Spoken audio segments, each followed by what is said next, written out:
Hello everyone, welcome back to my channel and welcome to episode number 67. Now, I hope first of all that you are all lovely, fine and had some wonderful crochet time over the weekend. As you all know, I video my Monday morning episode for you all on Sunday evening because by the time you see this on Monday I am going to be at work, and I also have my English speaking exam tomorrow as well, and I have chosen to do it on amigurumi and a little bit of crochet. Obviously it's the same, but I really love to toy make, so that's what I've chosen to do my speaking exam about.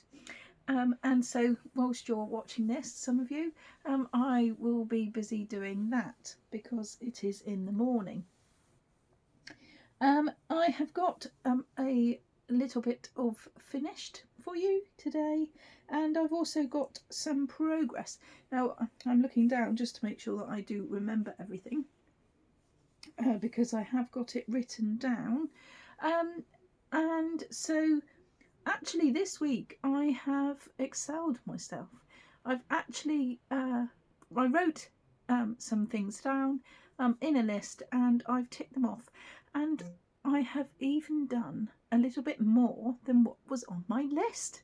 So I'm really chuffed because I haven't had all the time in the world, because I've been off doing this, that and the other, and I've also not had much time in the evenings either, and so I am very quite proud of myself. Anyway, so first of all I'm going to start with the email from Maureen, who is showing who has shown me that she's done her sandcastle square, and she said to me at the time that she has only just started the bauble, so she didn't think that she'd be able to send it in time for me to do my video, but that doesn't make any difference because whenever she does send it to me I can always show you on the next one or anytime, so that's absolutely fine. And if I can get it so that it's not I'm sat on the puff at the moment, so I'm a little bit low. Let me see if I can, there we are, look at that, isn't that lovely? I really love the fact that she's used variegated to make it look like a real castle, not just a sand castle. She said that she's done it in that colour mainly for the reason of that she didn't have any sand colour to be able to do the sand one, but that doesn't matter. I think it looks effective just the way it is. So well done, Maureen, that was really lovely of you to send it in and be able to tell us all about it, and for me to show everyone what it looks like. Oh, right, let me get into the rest of it. Right, now I'm going to leave the squares till the end so I can show you them and then draw some more. So first of all I'm going to show you that I have finished the inner part of the hive lid, and I've actually gone from where the stitch marker is down to there, down right to the bottom, and that is where you, let me just turn my light around a minute because the light in the ceiling makes everything glared. Anyway, so yeah, so I've gone from the stitch marker down to the bottom, which altogether was 10 rounds, and I honestly got, when it was there I thought, oh, I don't know if it's going to fit because it was just sitting in the middle of the cells, and I was a little bit worried about it, but since I've done the 10 rows it's actually worked out quite well, and it has gone right the way down where it should be, so I'm really super proud of the fact that it has worked. And since I pulled it back, I've still got some left from the ball from what I used last time. So it means that I've actually used less yarn the second time. So again, I'm really pleased because that means I can put it towards something else. And the other thing I have been doing, which I've rested here because it's attached to my little yarn genie thingy-me-jig. And I have gone from the stitch marker there up to there, and I've done 22 rows of that whilst I've been just sat watching telly, because it's just round and round, round and round. I haven't got to really watch how many stitches it is, and I haven't got to watch when I finish the round or anything. I just keep going round, round, round, round. And it's working out really well. I've probably got another stretch of this to go, so it'll probably be double in the size by the time it goes round, because basically what it will do is sit around here, and you just kind of attach it and put it around there, but I don't want to go into too much detail because it will spoil it when I've done it, and then you will think, oh well, you've already said that, so yeah, that's fine. But I'm pleased to have managed to do that, and that this and this weren't actually on my list to do this week. It was just a matter of doing the squares and the donut that I'm doing with Sally over at Nanny Moon's Crochet, because she started hers off again this week. And then it was to do a little bit of my yarn alien from the yarn swap that I was doing with Sally also. So I, like I say, have managed to do extra, so I'm super happy with that. Moving on, I feel like I'm rushing. It's only 7 minutes, but no, I'm just a bit cautious of the fact that I might forget to tell you something. The yarn swap alien that I'm making from all the yarn that was left from when I did my Advent corner to corner block blanket. I said that I wanted to make a yarn alien amigurumi with all the scraps that were left, and at the moment I've used the big ball right up to there, and then the darker green colour I'm using from day 31, and I've literally only got some of this left, so I'm going to use it up and then go back to this colour again, you know, to finish it off. So it'll look a bit strange, but aren't aliens strange anyway? Doesn't really matter, does it? And so yeah, so I am gradually getting there. The only thing that is annoying me about it is the fact that it's so wrinkly under there, and I keep straightening it out and stretching it and thinking, will it get better? Will it get better? I mean, the initial thing around the sides, because when I was talking to Sally about it, she said trust the process and just keep going with it. It will straighten out and sort itself out.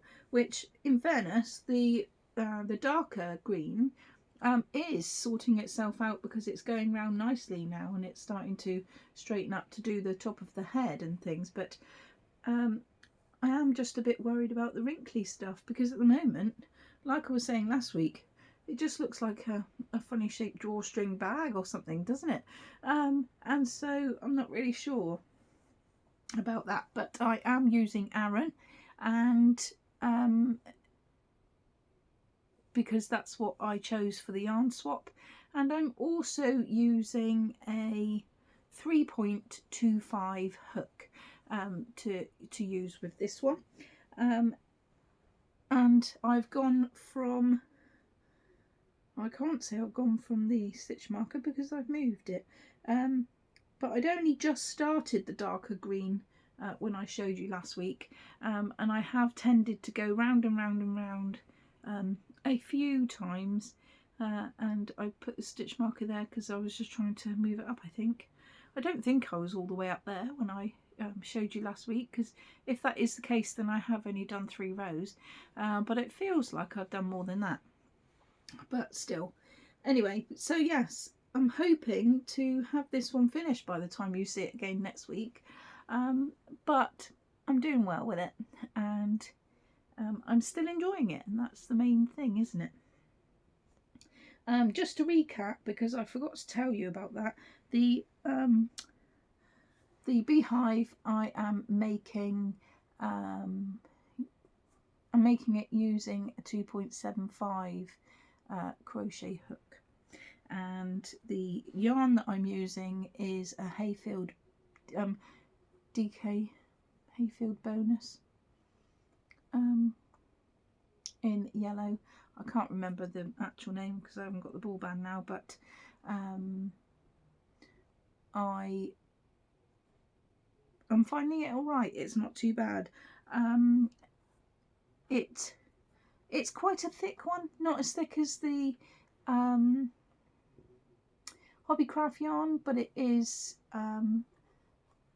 doing, you know, it is quite nice to use in relation to it being quite a substantial DK, so that's quite nice.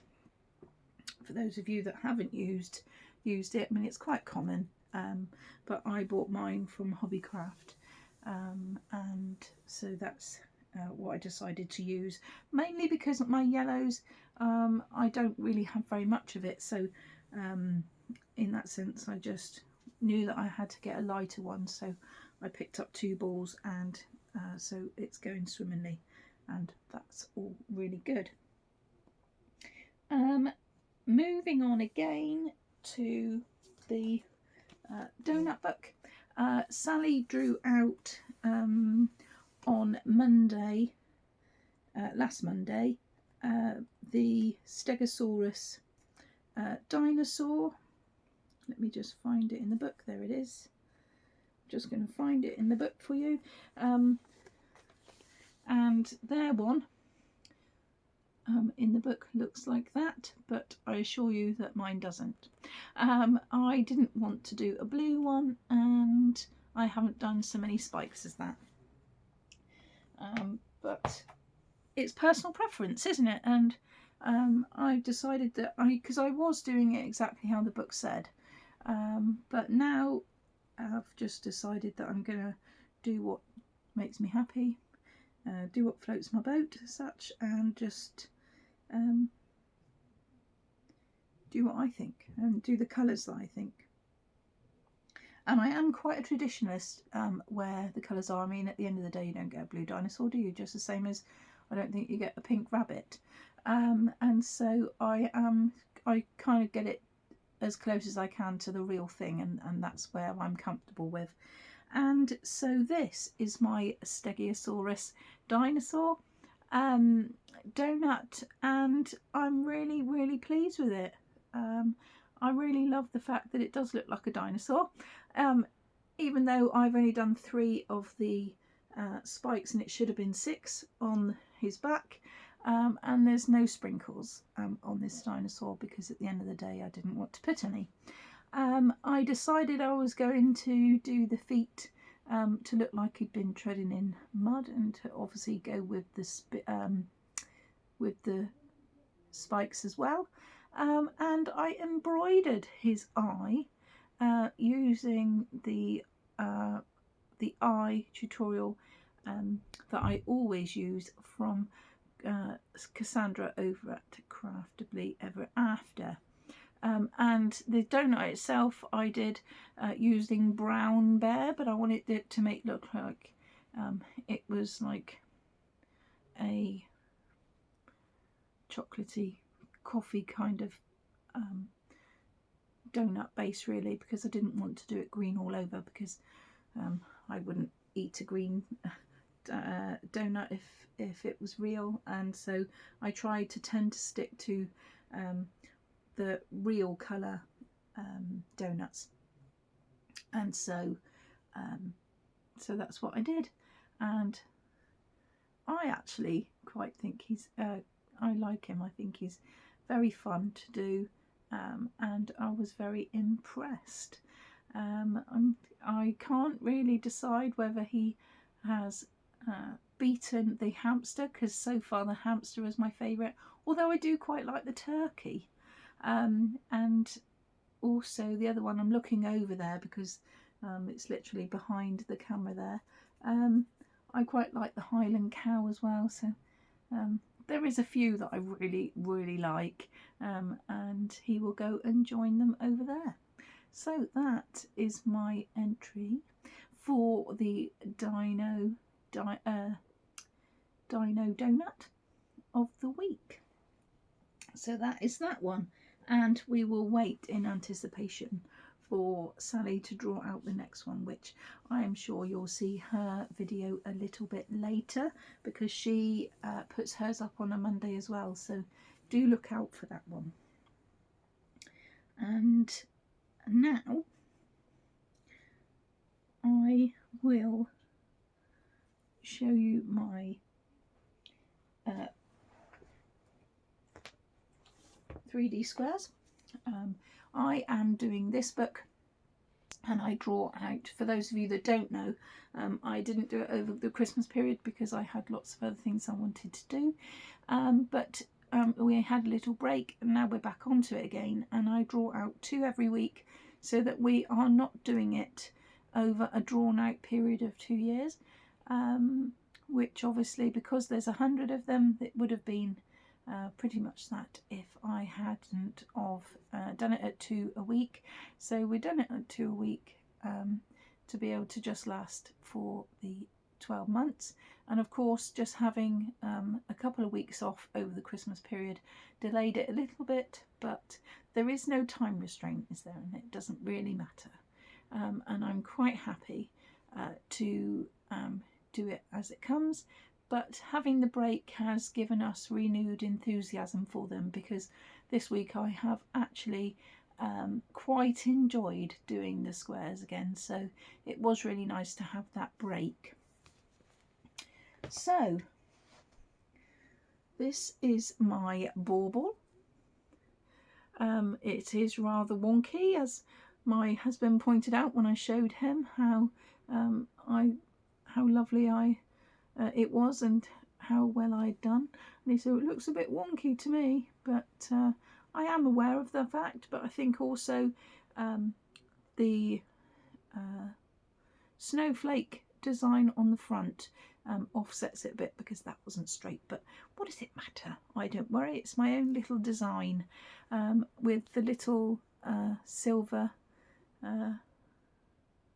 cap on the bauble itself on the top there. I didn't want to put a string on. The book has got like a yellow pull thing there, but I didn't want to put them on, so I just didn't. And I have put one less round on the actual square itself, but that can be added if I want to, if I need to add it at a later point. I'm quite happy with it the way it is, so that's the main thing. And whilst we're talking about the bauble, I will show you, because I was going to do it a different colour, but I am trying to get rid of all my yarn without trying to find the page, sorry about this. I am trying to get rid of as much yarn as I can without ball bands, and so I had some, well, I've still got quite a lot of blue without, so I thought it would be a nice opportunity. Now that is the one in the book, and this one is mine. So it does look almost the same, but just not quite. I've done it a bit longer, haven't I, rather than shorter, and I've only done one of the little kind of arrow things on the ends, but I don't think that matters at all. So that was the first one that I pulled out last week, and so I'm really pleased, and it was such a lovely one to do. I like the fact that you had the you started off with a blue circle and then carried on doing the square bit, and then you did the the 3D bit and then sewn it on and then put the detail on after, and I really thoroughly enjoyed it. Of course you needed to stuff it, and I love the fact that it does stick out quite far, because I think that would make a lovely addition to any kind of festive little blanket that you're making. But obviously we didn't pull it out at Christmas, but I really enjoyed it, and that's the main thing. And then I have done my sandcastle. Now I've done mine in mustard and yellow. The yellow is a Starcraft yellow, and I think that was, let me think of the colour, saffron. I think that was the saffron that I used. Don't quote me on it, but I do think that that was saffron. And the mustardy colour one was another Stylecraft one in gold that I used. And then the background was just the plainer colour that I used, that's like a sand colour. And I want to say just a, just a natural colour. I can't remember the actual colour of it, but I know that it was a Women's Institute one that was quite plain, so that's what I done. And I didn't sew it all down because I wanted them to stick out, and that's just like the tops of the castle there. And I didn't want to put a flag either, because the flag's supposed to go in the middle there, but I didn't want to put a flag, so I haven't. And that one is just around the corner after the sea animals, I think you'll find. Yes, next to the palm tree. That's what the one in the book looked like. And again, I didn't do the extra round around the thing, and that was a little bit bigger than the bauble one. For this one I used a 2.75 hook, and for this one I used a 3.75 hook. So I think that it wasn't too bad in the end. So that is my 2 squares, and again I thoroughly enjoyed it. The sandcastle one was just a basic square, and then you had to do the sandcastle separately and then sew it on, and I love things like that. It just makes it so much more simpler, and I thoroughly enjoyed it. So no major problems really with that, with either of them really. So we've eased into it gently for the first week back doing it. So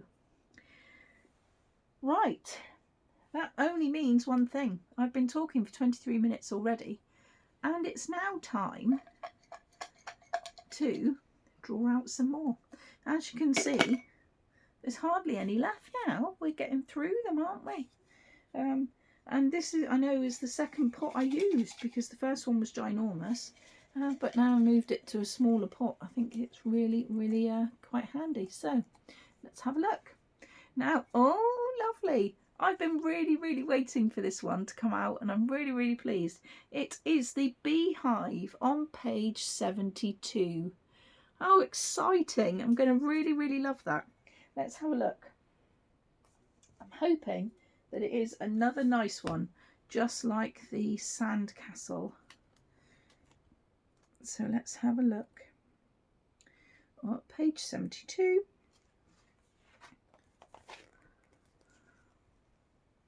There it is, look. I can't wait to do that one. I think I'm going to be really, it's going to be really quite nice to do. And let's draw the second one out. Hang on, actually, let me just get my little marker and put on the beehive, and then we will draw out another one.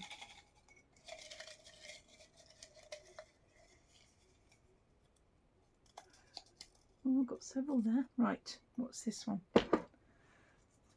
And the pumpkin on page 33.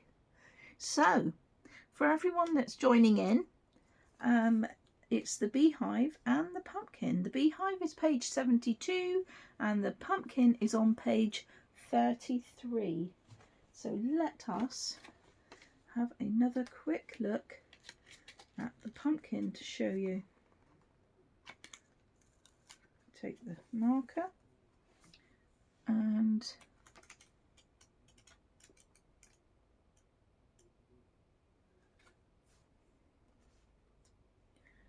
do the pumpkin.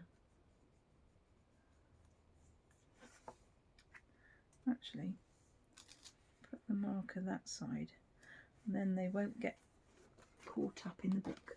And there is the pumpkin square. So I'm really, really looking forward to doing either of those. I think as long as they're kind to us, that's the main thing, isn't it? So, right. I'm going, everyone. I will see you again on Wednesday for what's next Wednesday. Oh, and that is the other thing that I had to tell you, actually, because as well as those things that I have shown you already, I have been working away at what I am going to show you on Wednesday. So I have actually achieved quite a lot this week, and I'm super, super proud, like I said. So I will see you on Wednesday, and if I get anything that I need to show you other than that, I'll make a separate video. But for now, see you Wednesday. Take care, everyone, and happy crafting.